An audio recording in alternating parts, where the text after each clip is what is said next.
Welcome to the Cool Things Entrepreneurs Do podcast with your host, Thom Singer. In each episode, we explore the interesting lives of business leaders, entrepreneurs, solopreneurs, and others who have a healthy dose of the entrepreneurial spirit. It is time to explore something cool. Now, here is your host, Thom Singer. Hey, and welcome to another episode of Cool Things Entrepreneurs Do. Thank you for pulling your chair up to the cool kids table. And this episode is being recorded at the very end of the year. 2017 is wrapping up, and we are launching into 2018. And so I hope everybody is ready to achieve great things in the new year, because you've got a lot of potential. You know, as entrepreneurs, there's a lot of things that we can reach. And that's why I'm going to encourage you. Now is the best time ever. I talk about it all the time. The best time ever to check out the Potential Mastermind Group. This is an online group. We have a weekly Skype call where you can see everybody, talk about what you're trying to achieve in your career, and get a little accountability and some fresh ideas from other people on what you can do. You can jump over to potentialmastermind.com and find out all the details. If you have any questions, email me at tom@thomsinger.com. I'm happy to answer the questions, because people tell me all the time, I'm not sure if this is the right thing for me. And you know what? It's not right for everybody. But if it's right for you, why be alone in the new year when you can have a small but mighty group of people who will help you think, focus, really try to build your influence, reach potential, and take action.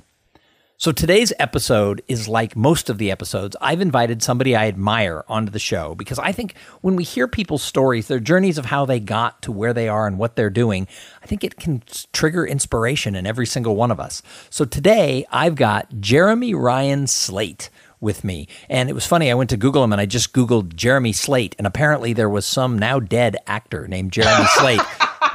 See, he's laughing, who comes up first. And I thought that's so funny, because I've met this guy and he's all of like 30-something, or 20-something. There's no way he's a dead 70-year-old actor.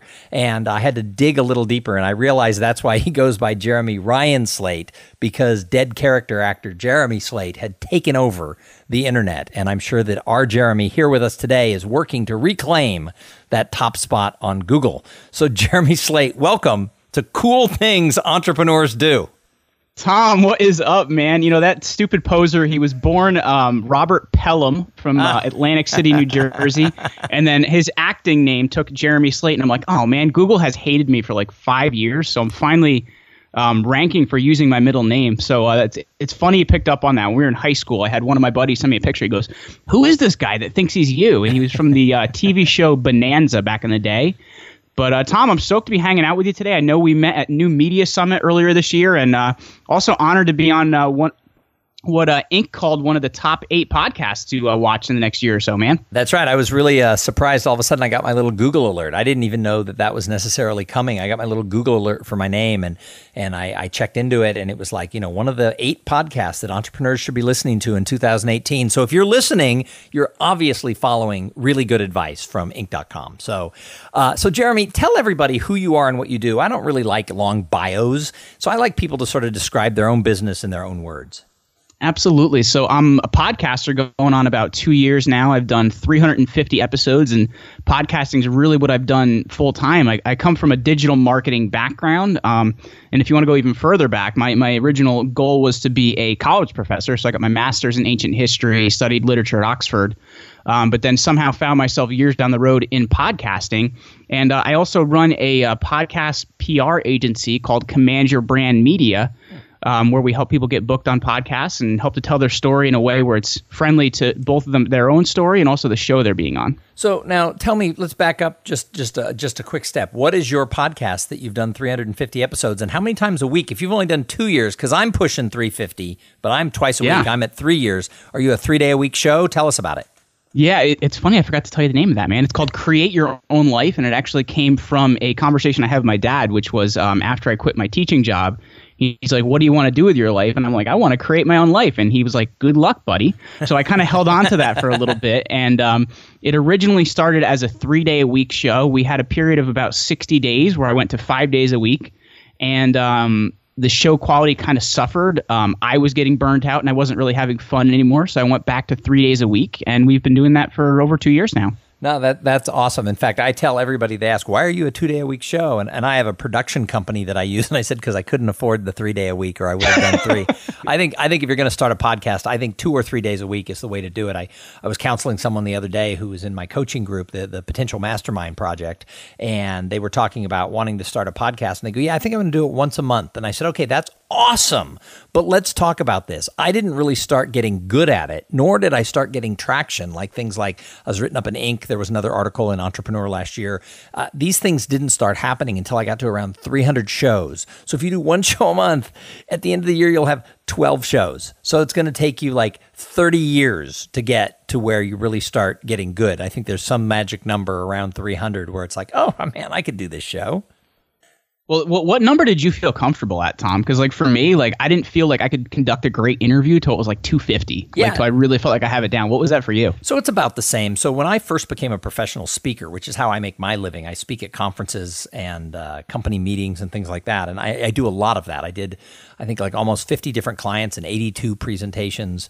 I was on the road about 125 days last year, and people go, oh, that's too many days. And I'm like, no, it depends on how you look at it, right? I mean, we're 2 years away from being empty nesters. My wife's going to start coming with me on a lot of these trips. So I don't mind the travel, and I love what I do.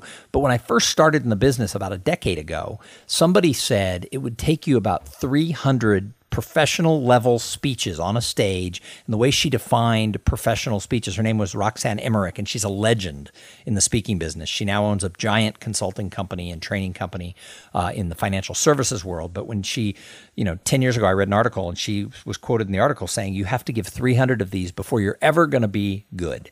Doesn't matter if you think you're good, doesn't matter if audiences like you, if you're getting booked. Somewhere around 300 speeches, you start to be able to handle anything that'll come your way. You're able to be, just sort of yourself on stage. The lights go out, or there's a fire alarm, or whatever happens. It comes with experience. She compared it to sort of Malcolm Gladwell and the 10,000 hours theory. Mm-hmm. And so I kind of thought, 300, that's so far away. Well, now I'm at like 700 speeches. And it's true, somewhere around 250 or 300, I got comfortable in my own skin as a presenter.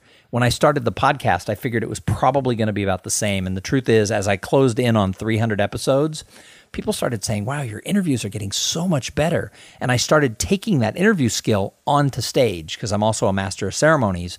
And I'd work it out with the client that, instead of doing Q&A, let me come back and be with the speaker, and I'll ask the questions. We'll get some from the audience. We'll get them to tweet them in, but I'll go and ask the questions. And when I have the opportunity to do this, audiences are like, that was the best part of the speech. That was so awesome.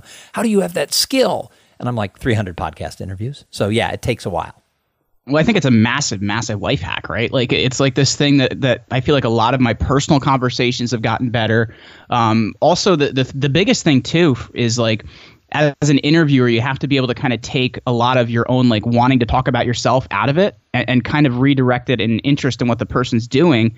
And I just find like that's been a huge like just gain in my life from that. So it's just, I really think anybody should have a podcast. But anyway. Well, I actually don't think everybody should, because well, not everybody, but a lot of people it would help them. But I do think but you have to be dedicated to it, right? I mean, it's like if I had just done 40 episodes, the original plan was 50 episodes. I don't know that it would have had the impact on my life and my career that Cool Things has had, because now that we've hit this 3-year mark.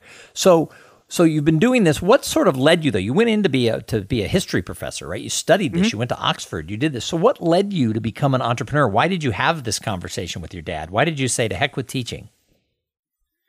Well, I'll tell you what, just as like a backstory, I've been a podcast listener for like since like 2004, when like it was like kind of difficult to actually find podcasts or even know what they were. So there wasn't even iTunes. Forever. How was there podcasts without iTunes? You could actually find them online, and there was a different word for them. I forget what the heck they were called, but you could actually go and download them online as like audio stories, as like RSS feeds in different places, before it like really got to be a big deal with podcasting. And because of like, XLR hookups and USBs and all this stuff, like not really being perfected, like anybody that was doing them, it was like the biggest pain in the butt. So we have it easy nowadays. So I've been in that space for a really long time. And the original goal for me was to be a college professor. And I applied to one school for a PhD program, which was NYU. I didn't get in. And it was kind of like, all right, so what do you do as a failed college professor now? So I ended up actually trying to figure out what I was going to do. And it was kind of a year of figuring things out. I had been managing a gym for about 8 years on the weekends, and I had also been painting houses for a friend of mine. So I spent about 4 or 5 months working 18-hour days doing those two things. And I was like, wow, this kind of stinks. I never really want to do this again. And I actually ended up teaching at a high school for a couple of years, which I burnt out very, very quickly there. And at 24, my mom then had a massive stroke. And she lost her language skills. She lost the ability to use the right side of her body, and she'll really never be able to work again. And it's funny because at 19, I actually had been playing football, stepped in a drain, and tore 3 major ligaments in my knee, which was supposed to be an easy surgery, and it was not. I actually had I had lung failure. I received last rites from the priest, and like I had told you, it didn't change my life at all. It didn't change my life until it actually was somebody outside of myself, being my mom, and I was kind of like, wow, okay, this life thing can leave us at any minute. And my wife was then approached about a network marketing opportunity. I had no idea what it was. I was like, oh man, I'm gonna make $1 million like next week. This is great. How is not everybody doing this? Needless to say, that didn't happen. But it was at least something to allow me to think with a little bit more than what I've been doing. And I think like a lot of people that just get into entrepreneurship, I tried a lot of things, Tom. I tried network marketing. I was pretty successful at it, made a decent amount of money, but it was never enough to really, do what I wanted to do. So then I went into selling life insurance. I sold products on Amazon. I built websites. And I actually ended up working at somebody else's company as a content marketer for a little while, which allowed me the time and freedom to start the Create Your Own Life podcast. And then I went from having no business to a 6-figure business. And now I'm trying to figure out what that next level looks like. That's fascinating. Now I have a question for you. Why did you only apply to one school for your PhD? I know a young man who just started a PhD program, and the school he was at wanted him to stay there, which is uncommon, I guess. But if you're a genius, I guess they want you. But he still applied to several schools just in case things didn't come together. What do you think it was that you only applied to NYU? Because it was kind of like this half-hearted thing, right? Like I only got into grad school because it was like, all right, I'm out of undergrad. What do you do now? Well, I guess you go to grad school. You know what I mean? It was more or less like, and I only applied to one grad school. I just happened to get in.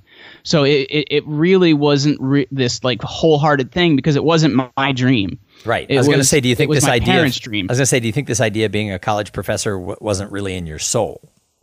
Yeah, it's cool, but I'll be honest with you, man. I'm not like that stuffy of a dude. So it's kind of like I don't know if I could have done that the rest of my life. Though I love history and I love learning, I just don't know if I could have ever like lived my life like that. I was gonna say, I don't know. You'd probably be the coolest professor on campus. Everybody'd want to take your class. I think that would have been. I think there would have been some students who would have scored, but your ladder would have been against the wrong wall. And so many people I talk to who listen to this show and who I meet, and myself included, several years back, they end up putting their ladder against whatever wall and climbing that ladder. And then later around my age, around 40 or 50, they're like, what the hell am I doing? So, I mean, maybe you were blessed that you didn't get in. Well, and here's the thing, too. Like, if I didn't have that experience of, like, almost losing a parent, like, in my early 20s, I would have probably just kept doing that. You know what I mean? Like, it took this, like, massive life-changing experience, which you think me almost dying myself would have been, but it wasn't. It was almost losing a parent that really made me look at, what does life mean? Mm-hmm. No, I fully understand.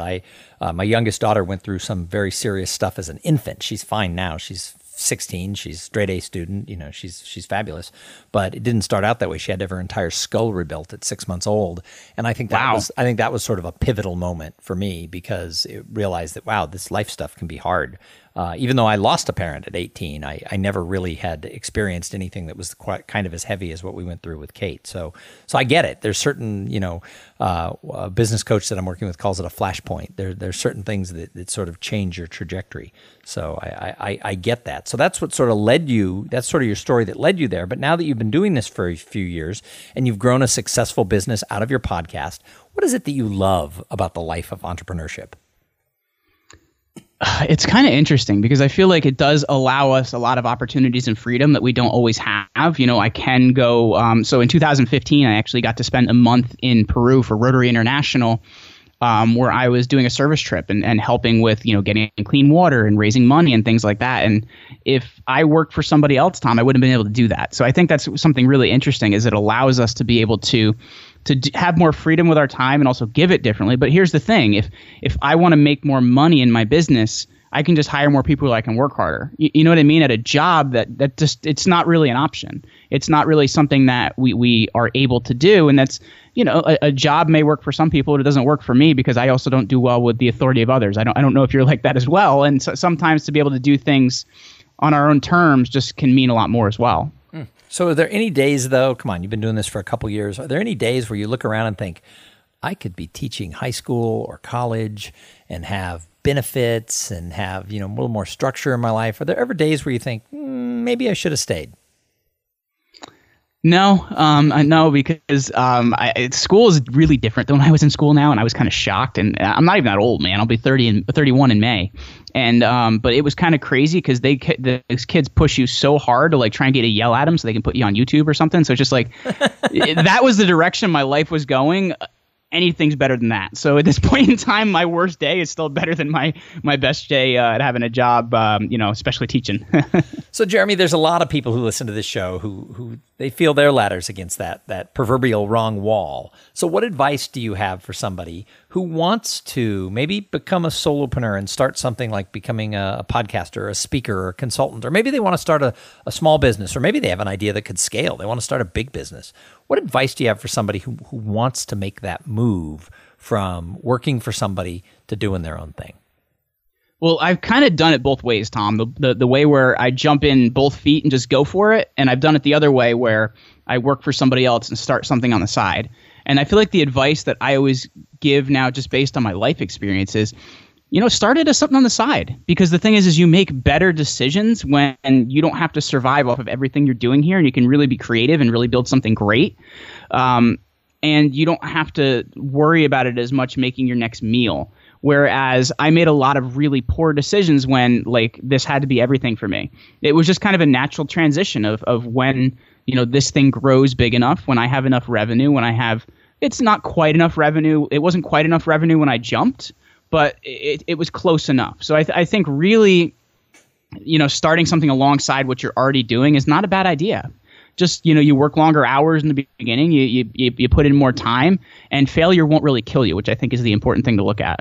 Yeah, and failure is not a bad thing. I mean, if you look historically at all these people we admire in business, a lot of them were mired with failure early on or in the middle or something like that. And we see them and we think, oh, what an overnight success. And even for me as a speaker, 2017 was my best year. It's the year I've sort of wanted for almost a decade in the business. And there's a lot of people who've reached out to me who suddenly know who I am. They didn't see me the previous 8 years.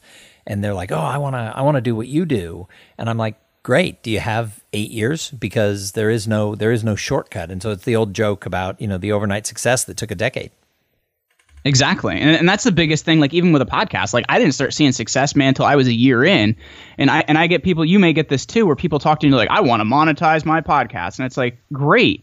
You have nothing to monetize yet. And I think that's the biggest thing you have to consider is create something of value to others first. I did that for a year before I kind of figured out how I was going to make money off of this thing. Well, we're going to have to talk offline because I don't monetize mine in sort of traditional ways. Now, that being said, there's a lot of people, and when I say a lot, like 5, who have listened to my show on and off for years, who then when their company is having their sales meeting, they say, hey, we should look at this guy. And so I've actually picked up like 4 or 5 pieces of business from people who know of me because of the show. So that's sort of how I've monetized it. But I'll have to offline sort of pick your brain on what I need to be doing now that I've been doing this for a while and I have a decent listenership. Well, the one thing I've looked at, Tom, is just as a side note, is this idea of paying a flat rate. It's like a tongue twister. Flat rate per episode is like a sponsor fee. So I've found like companies that work really, really well with my message, and we just do a flat rate per episode because right now the going rate in the industry is CPM or cost per thousand. So unless you're Entrepreneur on Fire or a show like that, it's the only way you're going to make money. Right. So I that's kind of the one thing that I've done to really monetize the show, and it kind of works well for everybody. Fascinating. So entrepreneurship's hard. I mean, this is the thing that, from the outside looking in, sometimes people don't see, or maybe they think it's harder than it is. I don't know. But I think that a lot of people, not everybody, but I think a lot of people have an idea and they have a lot of potential. And I've been doing a lot of study of sort of human potential and this gap between potential and results. And, the reality is that just because you have potential for something doesn't mean you're going to kick ass in it. Potential does not equal results. So what can entrepreneurs do to move themselves across that gap? How can entrepreneurs have a better shot at living up to their potential for their idea? What can they do? Well, here's the biggest thing I've found, Tom, and this is just from, again, from life experience, is auditing who's around you. Like, who are the people that are in my circle? Because I found a lot of times the people that I was surrounding myself with didn't believe in anything I wanted to do. And just, from a basic level, it's kind of like you're not going to see yourself be very successful with other people that don't want to see you successful. So that for me was kind of the biggest tip I always give everybody is check out who's around you. Make sure these are people that support you. Make sure these are people at least on the same mission, because I think that really has a lot to do with the success we have. I know it's been said over and over again that the quote from Jim Rohn that you are the average of the 5 people you spend the most time with, but it's so true. And I think really just figuring out who's around you. If you look at my circle of friends, let's say, I guess at this point, like 6 or 7 years ago, we are so different. I had one of my friends when I first jumped into network marketing say that he was going to do whatever he had to do to see I fail. That's kind of scary. And you really need to understand who's around you and what they're doing, what they want for you, and that you can actually support each other. So that's so funny because, what kind of friend says, I hope you fail? I mean, that's exactly, but here's the deal. So I got laid off from a job in the bottom of the recession, April 2009. And years later, once my speaking career had like legs, and people, the speaking business is weird. People see it as one thing based on the conferences they go to, so they don't actually see the scope of what it is. But I ran into someone who I used to work with, and he's like, God, I've been following you on Facebook and stuff, and wow, you have a legit speaking business. And I'm like, yeah, I was kind of proud. I'm like, thank you. And he goes, all of us sat around after you announced this is what you were going to do, and we kind of took bets of how long till you'd have to go get a job. And I thought, wow. I'm sure he meant that as a compliment, but it's like, why would you tell me that my friends sat around thinking, he's not going to make it? Exactly. And I think really that is the biggest thing that may be stopping you from success is those people that don't have the best interest for you. And you just really want to surround yourself with people that want to be successful as well, so you can actually lift each other up rather than tear each other down. Well, I think sometimes you hang out with those people or you work with them or however you know them, and you don't know behind your back they're taking they're taking wagers on how long till you fail. The vibes from that, I think, come through too. So sometimes you don't even have to know they're against you. If they're against you, they're not the right people to have yourself around. And I've found the same thing, and I love that quote from Jim Rohn. And I always quote him, and I always use it, the much overquoted quote from Jim Rohn, and I always joke with the audience, and now I'm going to quote it. That whole thing about the 5 people you hang out with, that's the sum of who you are. I think it's true. And I find that when I surround myself with people who are up the ladder, I climb the ladder. If I surround myself with people who are equal or down the ladder, I don't go anywhere. So I think you're right on the money with that. Yeah, absolutely. Because I think like being around people that actually their level of success scares you, like meaning that it's that much higher, kind of makes you sweat a little bit, makes you work a little harder. And to me, I'd rather be around people like that. So I'm part of a great mastermind group. In fact, we like to say, like within our little realm of speakers who are active in the National Speakers Association, we like to think that we're like the best of all the little mastermind groups that we know of that are out there, but that's just our own personal ego. But the fact of the matter is that we've all seen a lot of success. Our group started off with 5 people, there's still 4, and we're like siblings. I'm taking a vacation. My wife and I are taking a vacation with one of the people from that group and her husband, and the other 2 aren't going, but they're totally cool that we're going. So we are like a family, right? We don't have to do everything together, and everything is awesome. But the woman who put the group together, she has been asked, how did you combine these 4 people who weren't your friends, and 4 years later you're like siblings? And she said something that resonated with what you said. She goes, I looked for people who scared me. And it wasn't that we necessarily were higher in business or this and that, but she looked for people who had a different level of commitment to their family or a different level of commitment to the business world or the speaking industry or whatever it was. And she goes, being around those people would challenge me to be better. And she put a group together where that was true for all of us. They scared me too, so it worked out awesome to join them. And I think that when you can surround yourself with a core people like that who have your best interest at heart, they're looking to help push you along. I think that's awesome, and that's what I've tried to take into this little coaching group that I do. This potential mastermind group is, the other people should scare you, and that's an awesome thing. So I'm really glad that you brought that up. Hey, Jeremy, I've got a couple more questions for you. I'm not going to let you go yet, but first, I have to thank the sponsor of this episode. So this episode is brought to you by Podfly Productions. Podfly takes the time and the headache out of creating your own podcast. Podfly sets you up with the right equipment training, and guidance to ensure that you sound amazing.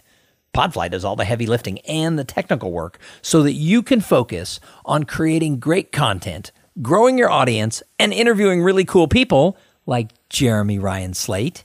Hey, if you want to start a podcast, and we know a lot of you do, jump over to podfly.net/coolthings and check out the offer that they have for the listeners of this show. So, Jeremy, I call this show Cool Things Entrepreneurs Do. What is the coolest thing you're doing in your business these days? It's funny because I think it's the most basic, but it's actually getting to talk to really high-level successful people. I had to interview one of my favorite football players recently, who was Sean Merriman, back from when he played with the Chargers, the fastest guy ever to 45 sacks. So I think the fact that I get to talk to people that I just thought before were like totally unreachable, like a couple times a week, that's pretty incredible. And I get it that it's kind of the more basic thing I do, but it's kind of that thing that I enjoy the most in what I do every day. So if people who listen to podcasts are the best people to market your podcast to, if somebody's like, ooh, I want to check out his podcast, what's it all about? What's your show about? What makes it cool? I interview people that created life on their own terms, because basically my whole thing was I was living somebody else's dream. What do I want to do? And I'm going to go out and do that. So I look at people that have been successful at the highest level, and they maybe didn't do it quite the traditional way. And I just find it to be really, really interesting, and I'm able to help support a lot of people that are making that leap. And originally it was for somebody that was building a six-figure business, but I feel like my audience has changed as I've changed. And now I'm trying to talk to people that want to build that seven-figure business. So I'm trying to get even more high-level advice for them from other people. That's awesome. So I think that entrepreneurs are great observers. So I love to ask everyone who comes on this show, who else, not Jeremy, who else out there, not you or your company, but who's another entrepreneur who you see and they're doing something cool, they're crushing it, and you think, wow, I admire them. Without a doubt, Elon Musk. I just think everything that man has done is incredible. I just finished his autobiography by Ashley Vance, which was awesome. And it's just to see like how big this guy thinks. I'm like, wow, I want to do that. Like it's kind of incredible because he produces things at a high level, but he almost comes at it from a bit of a childlike point of view. Like, I want to go to space. Like, we don't think, as I guess terrestrial humans that's possible. Elon's doing it. And I just think that's so incredible to look at somebody that thinks that big picture. What I think is amazing is sort of all the different businesses that he's involved with, right? It's like I can barely keep up with my one little solopreneur on enterprise. And it's like, God, the guy's got like 6 businesses that are doing things that are totally different. And I think that's amazing. Well, have you seen recently what he's doing for the Hyperloop he wanted to build? The first thing he's doing is doing like a tunnel test. So he built his own tunneling company called The Boring Company, which is by far the best double entendre name I've ever heard. So he's been selling hats that say The Boring Hat. So he sold 60,000 hats in about a week and changed his Twitter bio to hat salesman. That's awesome. Well, it's interesting because what you described about him, of what you admired, is so funny because I've only met you once, but I've stalked you a little bit. And that's actually how I would have described you. I think you have this childlike excitement and this like boom in your personality that's the same way I would describe you. So maybe in several years, people will be like, Thom, how did you ever get the chance to interview Jeremy Slate? Because by then we will have crushed that actor who shared the name. It's not. Can I tell you one little joyful thing about that? There was a fan site that was still up for him till about 2 years ago, and about 6 months ago, somebody stopped paying their hosting. So I bought JeremySlate.com, and that was a very proud moment for me. Well, I was just going to say, he's dead. It's not like he's doing anything else. He's not contributing anymore. Eventually, you're just going to drive it down. And it's like, people are going to go, no, Jeremy Slate, Thom, you had him on Cool Things? How did you ever do that? And I'll be like, yeah, I know the best people. So the last question I ask everybody on the show is, how do you give back to the greater good? Because I think true entrepreneurs want to do more than just make money. I think they want to leave an impact. And I love to hear the different and really kind of exciting ways that people who come on this show do something to help our society. So what do you do? Absolutely. So I'm involved with the Foundation for a Drug-Free World, and I really just find that is one of our biggest struggles as a society, even as some of these things become more acceptable than they really should. And I just feel like that's one of the biggest things that can hamper success, is just kind of being in this bubble of what's not really happening around you. So we're all about going into schools and talking to kids and really helping to raise awareness of what these things actually do to you. to really help people be successful to get this stuff out of their lives. I mean, that's awesome, because you are right. A lot of it's becoming more and more normalized, and people say, oh, it's just this or it's just that. And it's like, yeah, I know people who've been, beaten down from just this or just that. So I think that's a wonderful cause. Well, thank you. Hey, if somebody's listening to this and they're like, I got to know more about this guy, how do they find you? Absolutely. Well, they can find out anything personal brand related over at jeremyryanslate.com, because, like I said, we have to use my middle name. But you own jeremyslate.com. Well, it redirects now, yeah, so they can use that. There you go. Great, thanks for reminding me. They can also go to jeremyslate.com.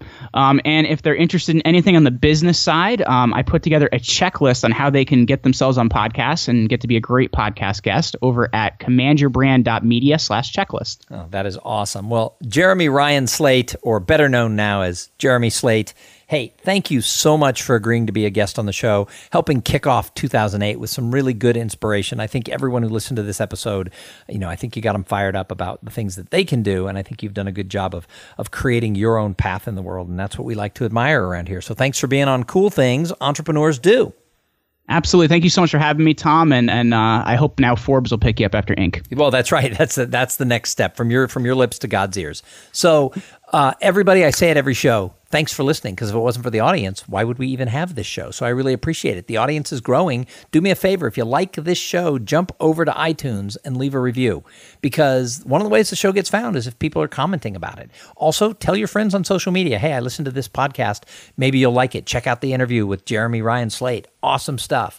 That stuff just makes my day better when I see someone doing that. Or go, like I said, go leave that review, because when the show's new, a lot of people leave reviews, but I don't get very many now. So you can put a smile on my face for taking that 30 seconds and reviewing us on iTunes. Check me out at thomsinger.com. That's THOMSINGER.com. But much like our friend Jeremy, if you spell Tom TOM singer.com, you're still going to find me, because I own that too, and it redirects. So you're not the only one with a little redirection going on, so that's good. And then you can always follow us on Facebook. We're on Twitter at Cool Podcast, and you can find me on LinkedIn, all the regular social areas, we're there. So thanks again for being on the show. Join the Potential Mastermind group. Go to potentialmastermind.com. But what I'd really like you to do is come back in a couple of days, because we're going to have another interview with somebody just as cool as Jeremy.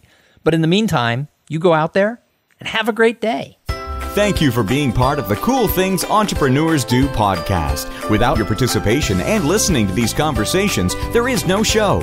Connect with Thom at thomsinger.com and follow him on Twitter at thomsinger.